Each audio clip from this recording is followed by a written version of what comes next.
Good morning, everyone. Welcome back to our trading room. I trust you had a nice holiday weekend. I love holiday weekends. Problem is, my holiday weekends always seem to end up being so busy. Oh well. All right, so here we are now with the NASDAQ. I've also got the Euro, that's the 6E, and crude oil open. But I would be happy to look at any chart you would like me to.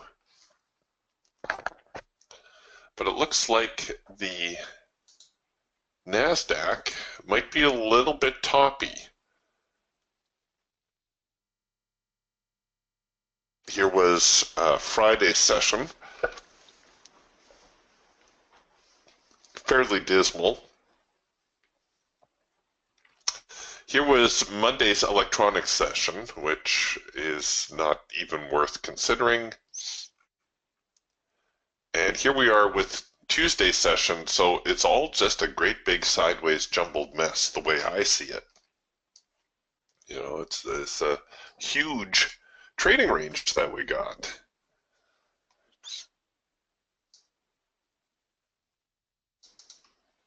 Just like that. So, I don't know. It's going to be tough slogging here, I think, unless the market settles in on a direction. You can see we are in full-on scalp mode for about another 15-20 minutes, after which we should be moving into trend mode. So that's encouraging. But in the meantime, we'll let opening range subside a little bit. We are getting a little bit of a buy signal here out of the Hawk, as well as the Falcon. We've got our trend change signal here on the Falcon. We've got a first micro macro cross here on the Hawk. Like I said, it's all still very early.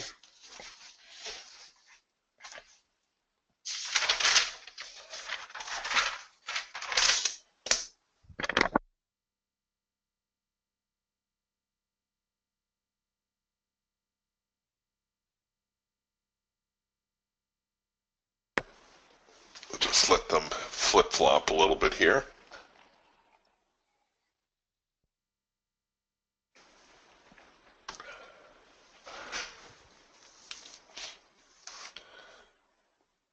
Crude oil is on the decline again. So it looks like crude oil now kind of hovering between, what shall we say, $45 and $50 a barrel.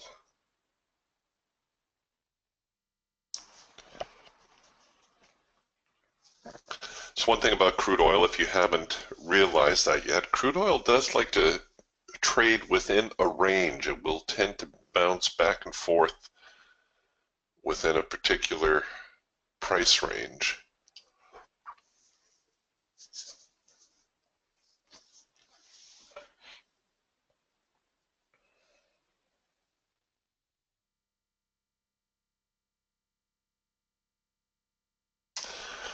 Thank you, Steve. Steve says we've got consumer confidence report at the top of the hour, and that might move the market a bit.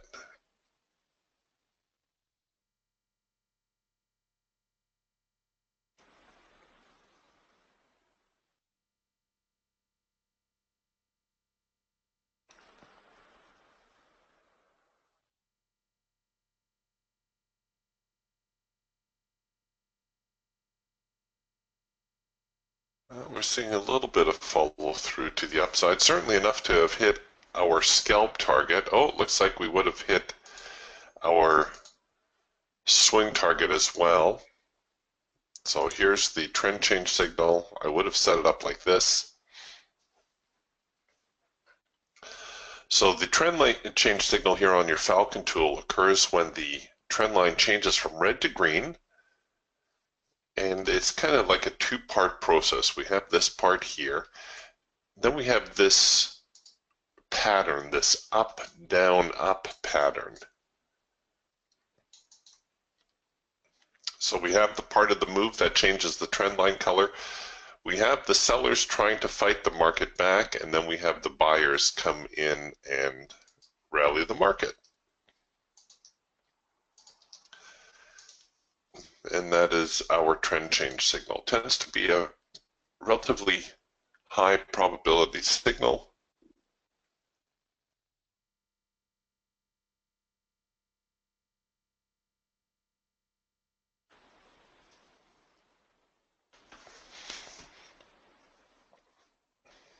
Now we're hitting a little bit of static as we get toward Friday's highs. I'm not going to pay too much attention to Monday's highs, but oh, I guess we exceeded Friday's highs.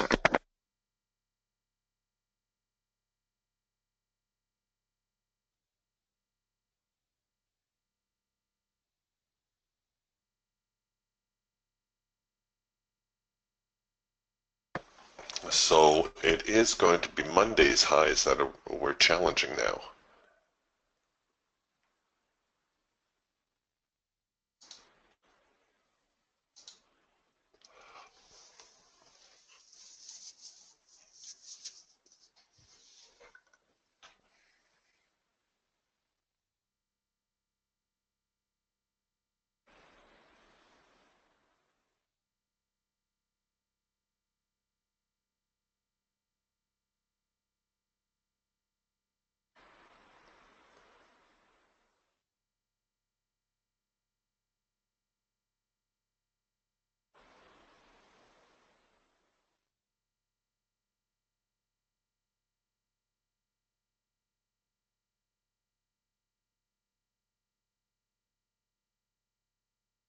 Oh, there they go. So some very nice follow through off that first signal. Nice to see.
It's hard to believe. Well, yeah, hard to believe. I was going to say, well, it's not hard to believe, but it is. It's hard to believe the Nasdaq's trading at 5,800. It's a skip and a jump to 6,000, which will be the next major target. You know the Nasdaq bulls are going to be trying very, very hard to get the market to 6,000. That will be a real significant move.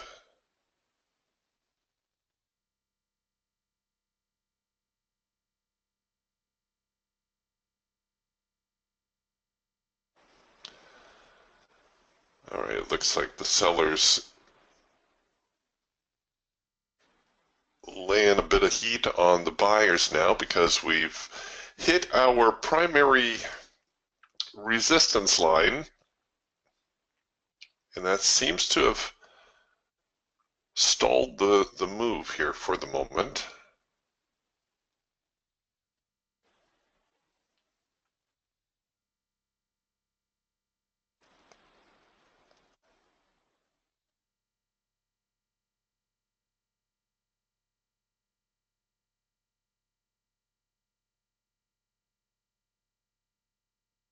Andres is asking, do you think 6,000 is a next target? Well, nothing we're going to hit today, but yeah, yeah, maybe in a couple of weeks' time, unless, of course, we see a significant correction first, then it may not get that high until July, August. But the stock market has a serious bullish bent to it, no question.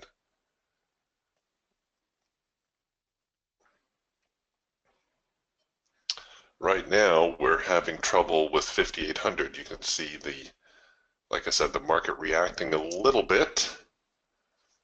We'll go back here to the Raptor. The Raptor will be one of the first tools to produce a counter trend type signal. You can see we're just shy of 5,800. Hit 57.99 quarter. That's the high so far.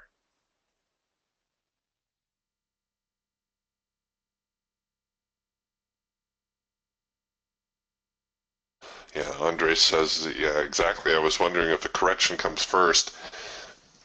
You know, Andres, I've been expecting a correction since the beginning of the year, and we still have not seen a significant one.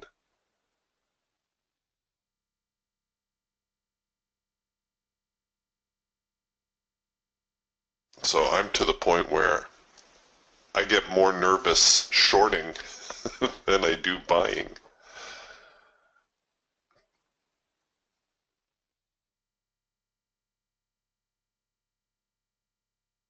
Because the buyers, they just seem relentless, unstoppable almost.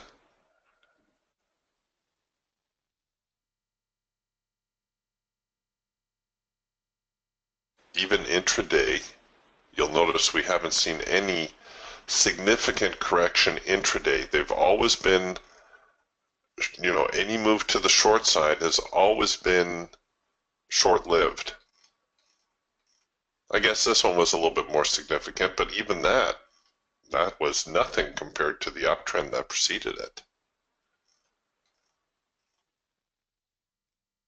So any counter trend trade I've been taking has always been to the target, which tends to be the hard edge. This one was again a little bit more significant, but it pales by comparison to the move that preceded it. So that's something to bear in mind. And again, it has to do with market personalities also. Oh, I see we have a cloud crossover signal forming. It has to do with the market's personality. Like with the NASDAQ, the market seems to be this type of market where it just favors the bullish trend. I suppose the same could be true of the E-mini S&P.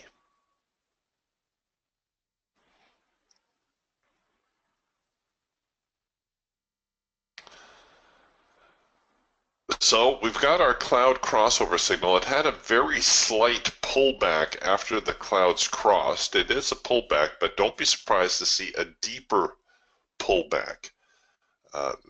We do have an opportunity for a second push entry, which is nice. It means we're going to need fresh momentum to push us over the hump. And here it comes. Well, maybe not. I thought that we were going to make a run at it there for a second. Stops could go below the low of the morning. I put my stops just below the primary support line, but I could set them a little bit deeper as well.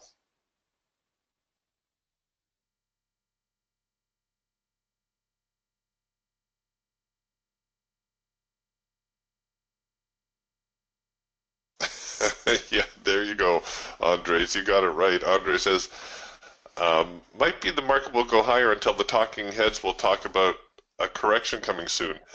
I find that once they start talking about a correction, that's when the market will go higher. It's almost out of spite that it does it.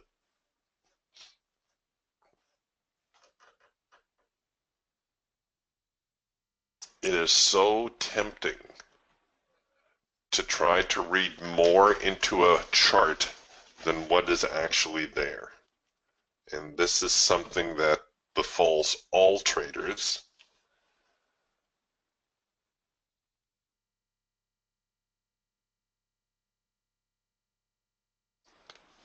Sometimes the hardest thing to do is to just get a handle on the obvious.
All right, so we are pressing now Monday's highs, which I think, yes, they are right at the same price level, 58.02. So that's what we're struggling with right now. Did we hit 58.02? We did. 58.02 quarters. So we actually broke it by a tick, and we'll see whether or not we get any follow through on that.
Yeah, Ryman says he didn't take the trade because of yesterday's high at 58.02.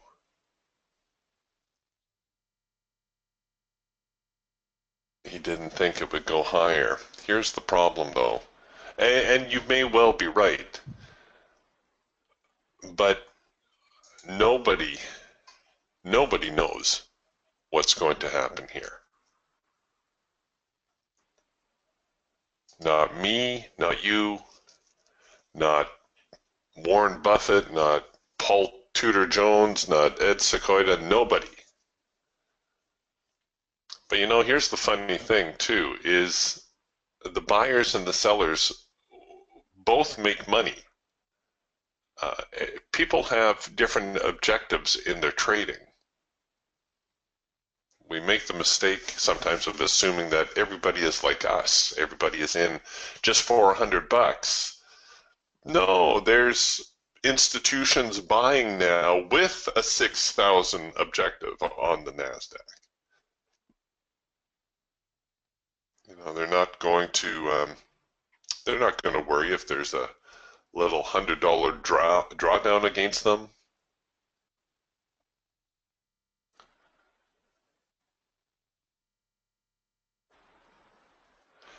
And here's the other thing too that traders often don't realize is for every tick the market goes lower, those traders that are bullish are buying it. Especially stock traders, stock traders get used to buying on down bars, and well, when they sell short, they usually have the uptick rule where they can only sell on an uptick. But for every bar that finishes lower, you might think, oh, that's bearish, but there will be buyers seeing that as buying opportunities. So everybody kind of sees the market through their own filter, I suppose. I try very hard, and sometimes unsuccessfully, to not bring a bias into the market. I try very hard not to say, oh, the market is going to do this and that.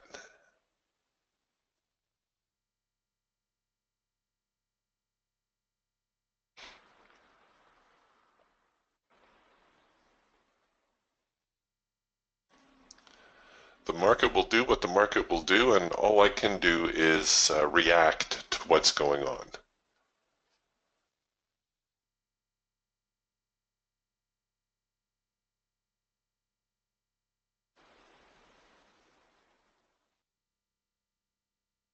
And that's a concept that a lot of traders don't get their head around either.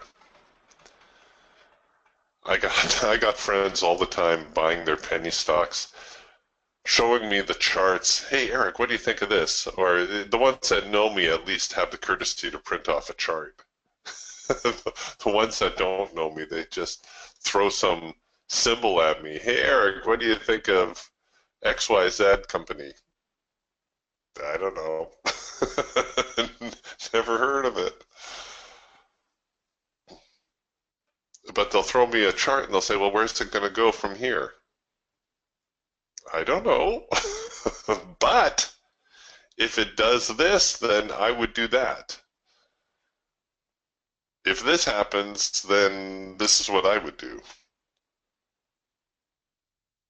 Oh yeah, thanks, Steve. Steve reminding me we have a major news event at the top of the hour. So about another 5-6 minutes time.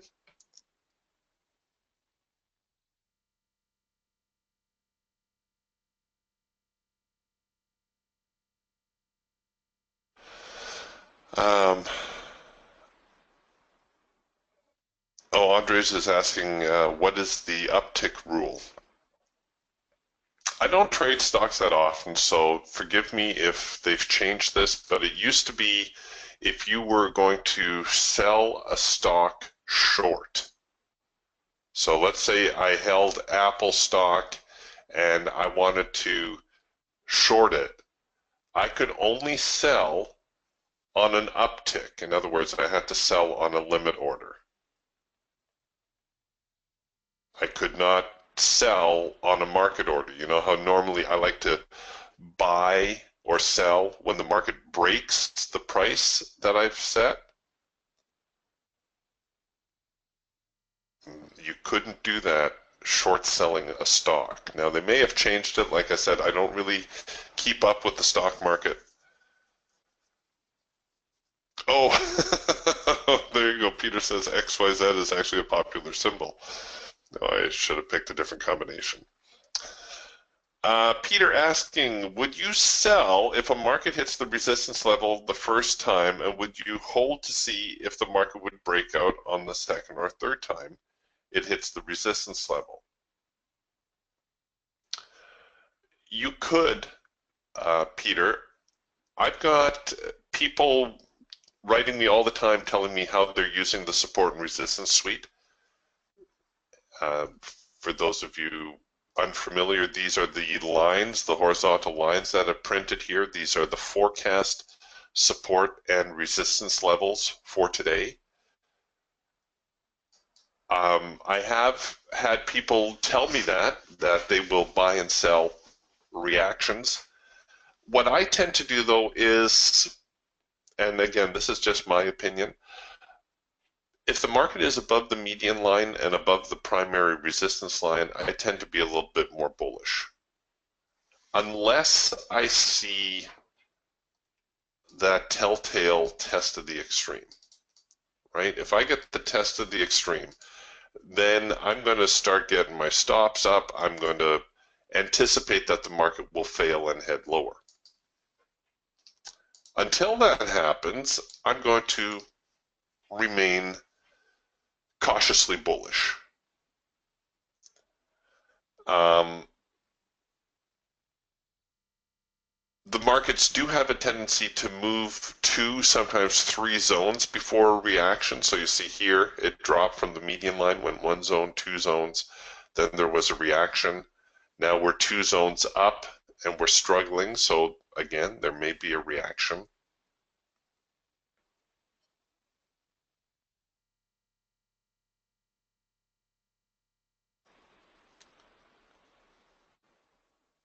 A lot of times traders will look for this type of scenario as well, a little breakout above the resistance line, and then make sure the resistance line holds, and then look to buy it.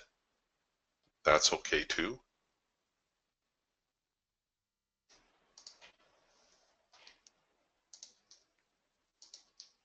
There's nothing wrong with your logic, Peter, on the trade. I suppose the best thing to do would just be to test it a little bit. So we are getting some resistance here this morning, and it looks like we are also getting a double dot signal to sell. Now this is a signal that I don't feature that often on the Falcon. It is the Falcon counter trend signal. It occurs when we get 2 dots or sometimes 3 dots developing one right after the other, and then we're printing a sell signal. The key component here, however, is you need to be able to tie it back into the recent history of the chart. So you can look back here and you can say, oh, last time the market hit this price level, this was the result. Therefore, I may try it again and try to short. I wouldn't go in for the full amount though, because it is counter trend. So I may try to short it and, try to run the trade lower.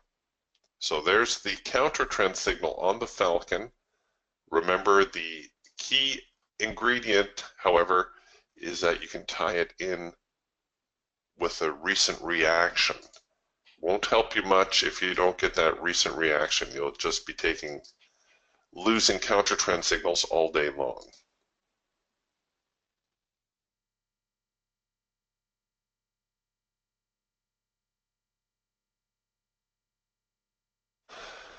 Yeah, Tony says we've got a potential 4 arrow consolidation here in the Hawk, and that is also true.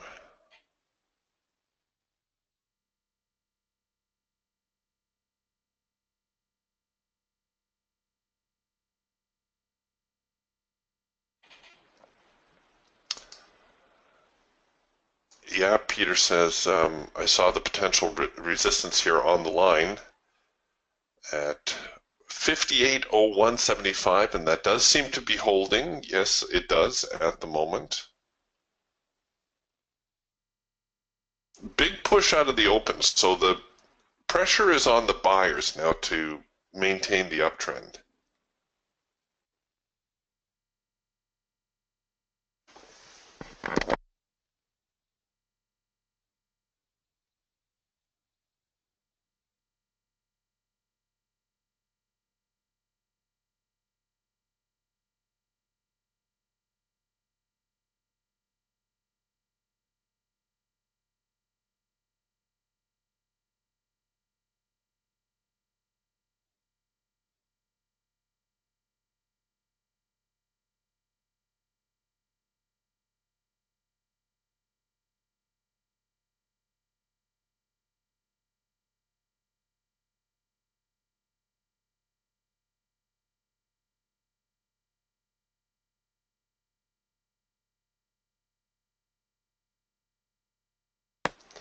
Well done, Floyd. Floyd says, nice run up on the 6Es, up $400 so far. Well done. Just a moment here, see if I can find my 6E chart.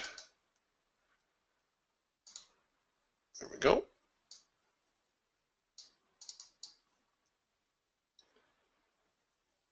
So I'm not sure exactly where Floyd got in, but a nice little hard edge bounce signal around the North American Open and a very strong run up from there.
All right, we're watching a little bit of a recovery here. Nothing too impressive at the moment.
All right, so we got the buyers struggling here, trying to get the market back up.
All right, so the sellers made a serious push here to the short side, and now we are waiting for the buyers, or I'm waiting for the buyers to come back one more time. I'm thinking about rolling my stops here, but I think the buyers do owe us one more uptick, and once I see that, then I will roll my stop. Hope I'm not going to end up waiting too long.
Okay, so we've got a little bit of buying coming back now off of the median line.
John's asking, do you have an opinion about the mini bar timer? What it actually measures and how effective you think it is. All right, let's go here to the different chart here, and I'll put the Omni timer on my Falcon as soon as I find it. Okay, so here is the Omni timer. We'll go with the small version. Okay, so what the Omni timer does is it plots the time of the current bar relative to, in this case, I have it set at the last 10 bars. So it compares the amount of time it takes to build this bar relative to the time it took to build the last 10. Now maybe the last 10 is a little bit too soon. Maybe we need to expand that a little bit. Maybe we'll say the last, do we have 50 bars this morning? No, maybe the last 20.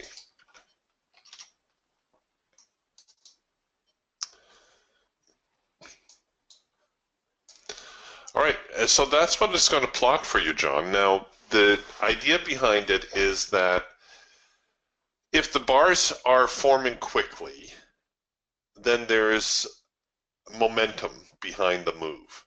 If it's taking a long time for the bars to complete, then there is a lack of momentum. Now, the lack of momentum could just be a lackluster market, or it could be um, because the market is changing direction. Ray Burke was always a big one for the Omni timer. He liked to see the market form quickly. He would never get too excited if it took a long time for a signal to form. It doesn't bother me as much because, well, the market's going to do what the market's going to do, whether it takes it a long time to do it or not.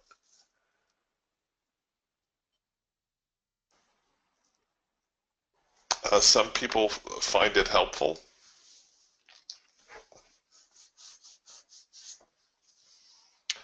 But as with all things trading related, it really boils down to one question. Does it help you make a trading decision? If it does, then by all means, go ahead and use it. If it doesn't, get rid of it because you don't need things to confuse you. Goodness knows there's enough to confuse us on the chart already, just trying to figure out what the market's going to do. All right, so I've got a couple bars in my favor now. It looks like they're reacting to the median line, so I think I'm going to roll my stop up below the median line a little bit.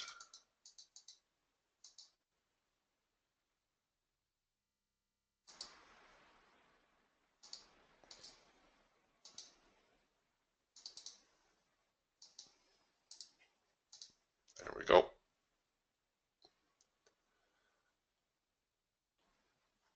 If we continue higher from here, we should produce a hard edge bounce signal. That's to be anticipated.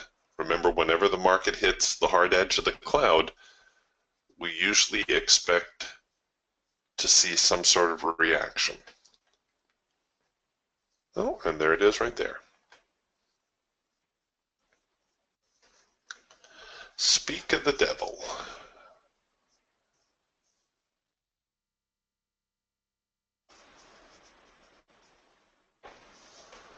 That's actually, I think, a more desirable signal than our number one signal this morning that kind of formed near the top of the hour.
All right, so this now actually has the potential of being a test of the extreme, a retest of the high and a failure, which if that happens, it will come back with a number two signal or counter trend signal.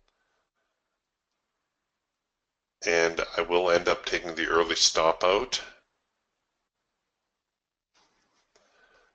The market bouncing a little bit though, so I'm going to try not to get too aggressive with my stops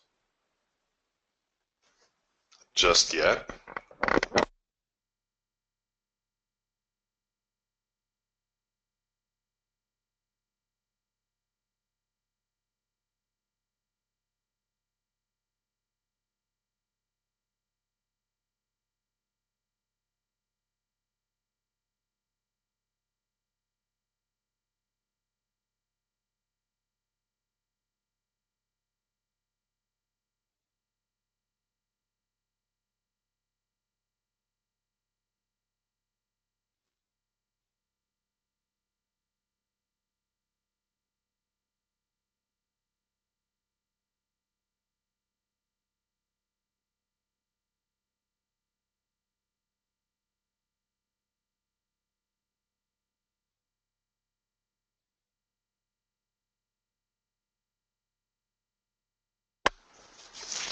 Another fairly neutral market for the most part, though.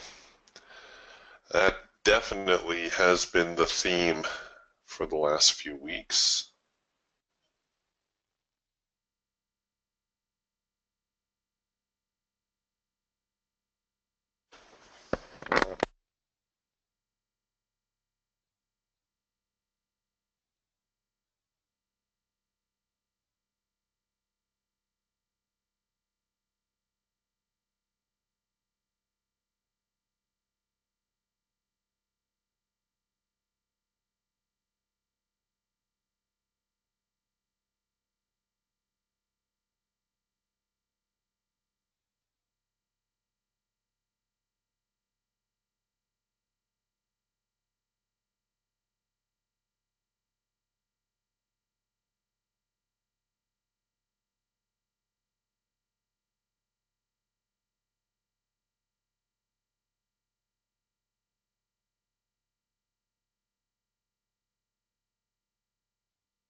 Not what I wanted to see. I'm going to hold my stop here for a moment. I don't want to roll it just yet. I'm going to give it the benefit of the doubt and hold it below that little swing low. But this is not what I was looking for.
All right, might get a reprieve here, a little bit of a push up.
I know you can hardly stand the excitement here this morning, but the market plodding along, trying to get a direction. We had that little run up early, but since then we've just kind of been drifting sideways.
We should be seeing a little bit more follow through here from this current move, and I would be inclined even to start rolling my stops, especially if I can see the market tag 5,800 just one more time. Come on, get up there.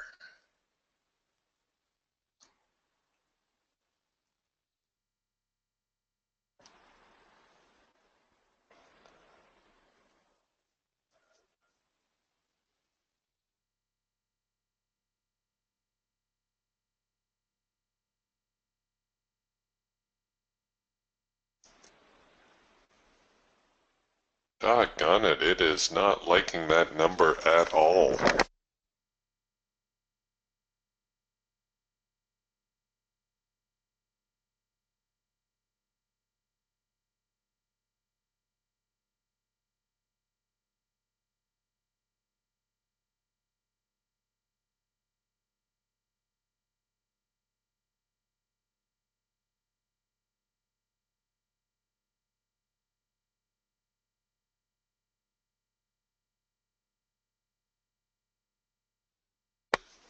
Yeah, Peter asking here about the trade forecaster. Peter asking if the trade forecaster is showing that the market is in trend mode, but the market's not trending, can a market be flat in trend mode? Yes. The trend, okay, more often than not, when the market is in trend mode, you will see something resembling a trend. However, it's not a guarantee that the market will make a monster move higher or lower. When it's in trend mode, it's telling you that it is more likely to have greater follow through on the profit side, but maybe more importantly, the pullbacks will be less severe and less frequent. When it's in scalp mode, well, then the opposite is true. So we're in scalp mode right now, and you can see when the market is in scalp mode, it's likely the opposite will be true. The follow through will be less, and the pullbacks may be more severe, which is exactly what we're experiencing right now. When the market is in swing mode, well, it's somewhere in between.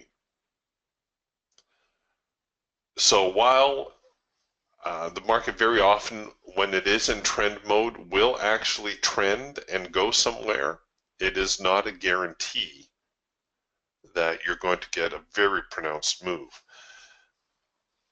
Now, what does happen is that when the market is in trend mode,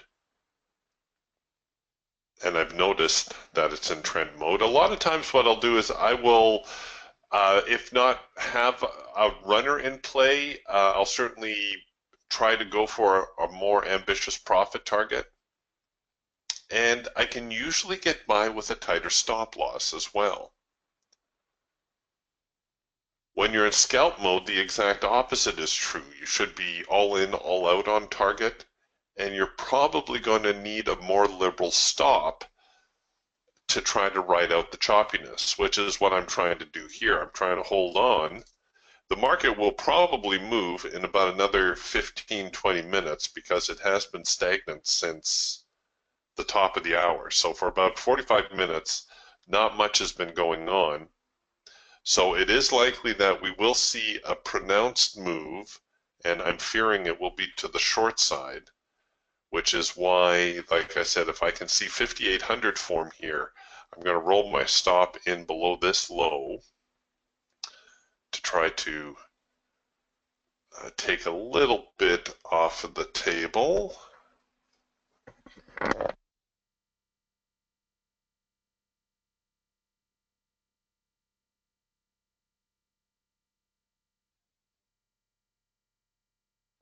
But this is certainly very characteristic of a scalp environment.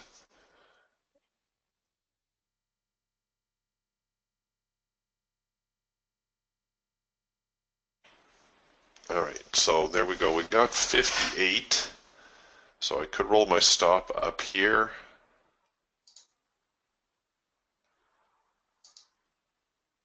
Again, I'm trying not to get too anxious with my stop. trying to give this trade every opportunity to work out.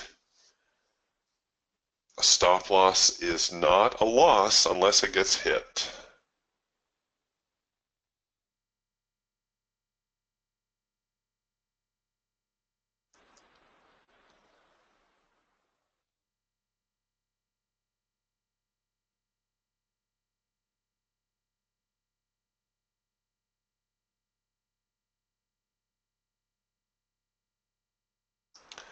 And now as we get closer to the 5801, 5802 area,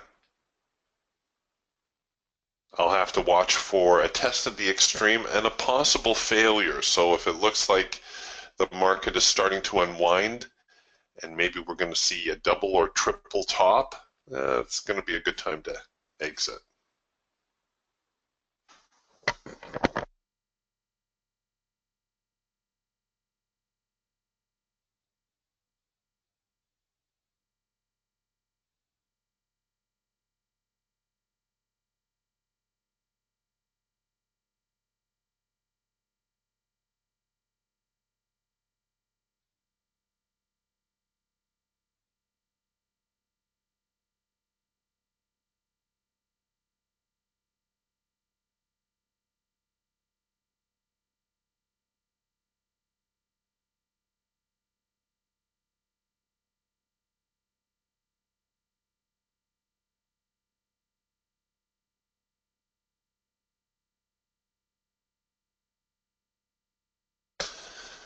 Okay, Peter says, I'm showing a trend mode and you're showing scalp mode on your NASDAQ. All right, let's take a look at the settings here. As regarding the trade forecaster, about the only setting is the market open time. And this is native to my computer. The market's open at 6:30 Pacific.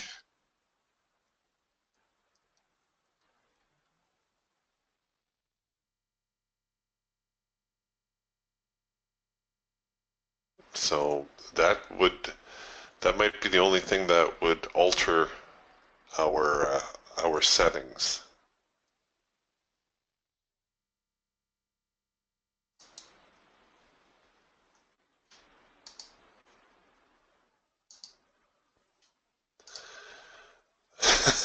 Tony says, I'll be delighted with break even.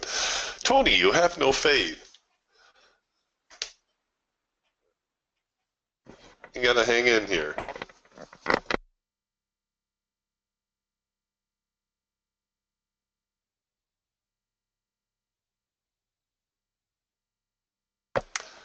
Buy another 100 contracts on the break.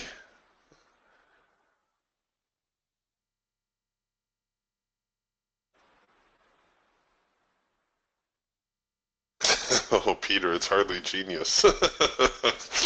Peter says, thanks, Eric. I bow to your genius at work.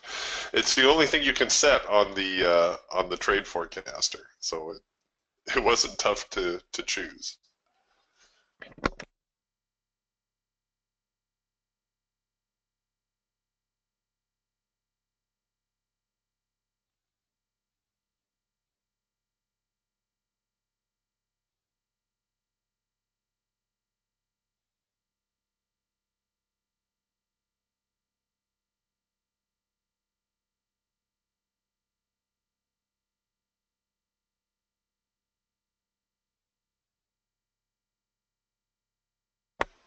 Okay, so they're laboring a little bit now.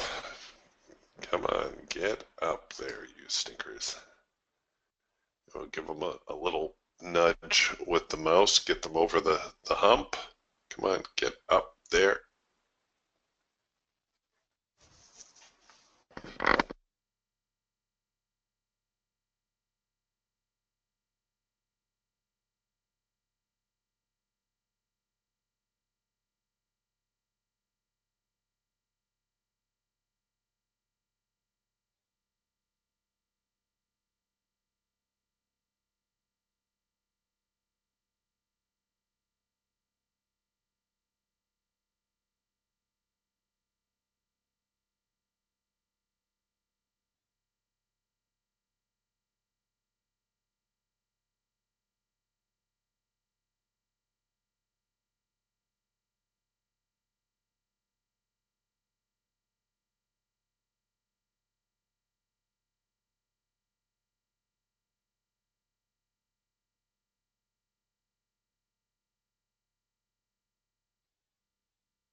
Now, this might well be the last push for the buyers.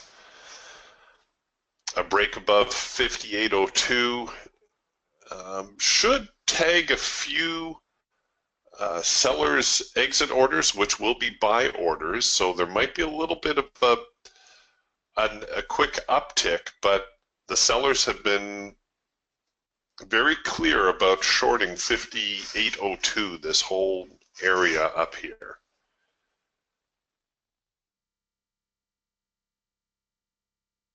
And that might be enough to put a serious stranglehold on the buyers. We'll see here in a moment how the market reacts.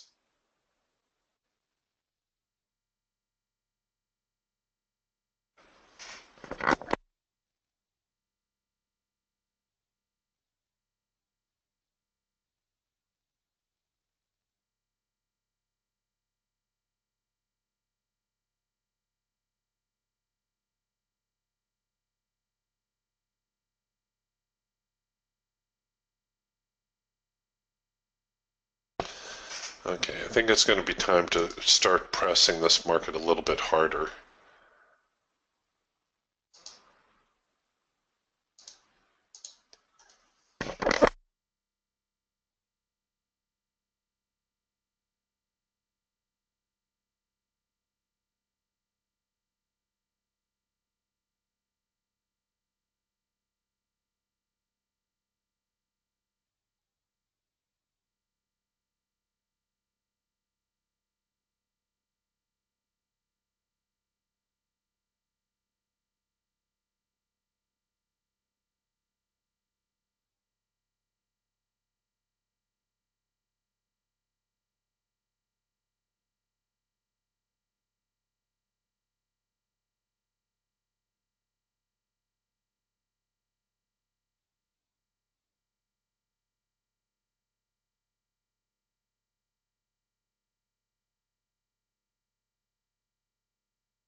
Well, we've got a serious fight going on now, if you haven't noticed already.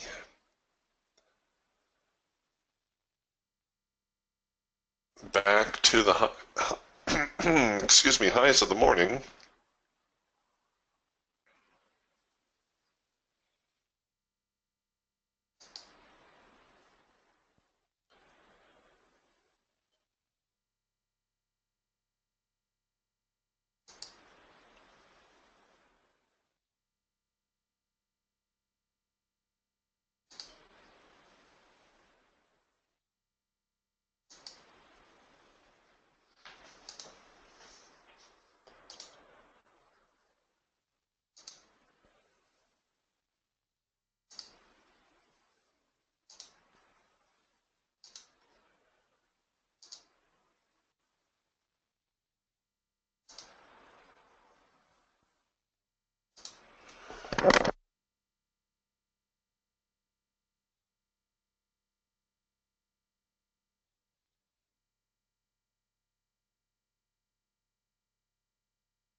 All right, so this has got a serious potential of becoming a double top now, failure of which would result in a number 2 soft edge sell signal.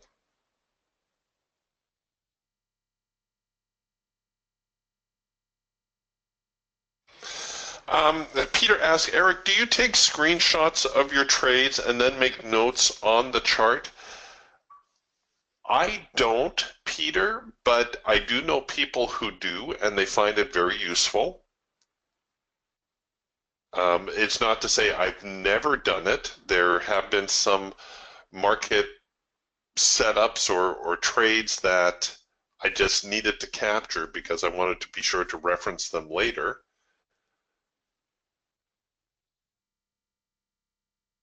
Oh, darn it. It looks like they're starting to unwind here. Come on, get up there. Get going.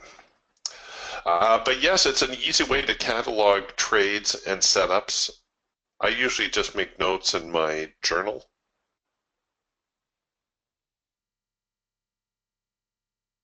But it's a good idea.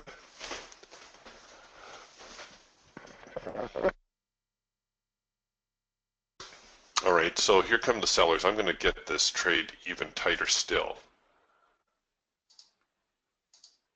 Oh, not enough. Let's go there. There, that's all you get. You get 1 bar.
Oh yeah, good suggestion here, Tony. Tony says another way to do that without a screenshot is to download chart notes from Ninja.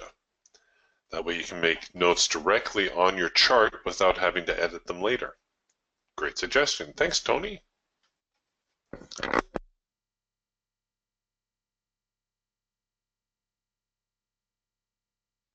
Well, I'm not holding out a whole lot of hope for my trade. I can tell you that right now. I'm fairly confident I'm going to get tagged here at the 57.98 area because of this possible double top. If we do produce a soft edge sell signal,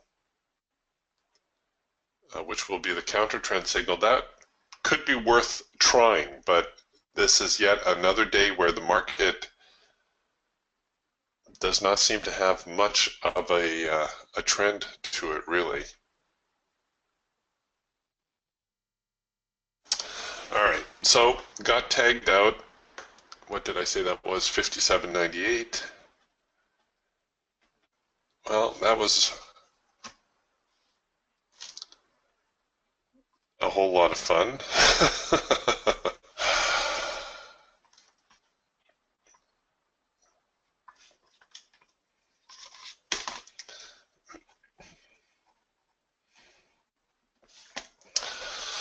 All right, boys and girls, I think we're going to wrap things up here for today. Much quieter start to the week than I thought we were going to have, but like I say, be on the lookout for that possible short signal that might be coming our way. And we may see the market tail off here a little bit, maybe, just maybe even retest this morning's lows. All right, I will see you again tomorrow. We'll talk to you then. Bye for now.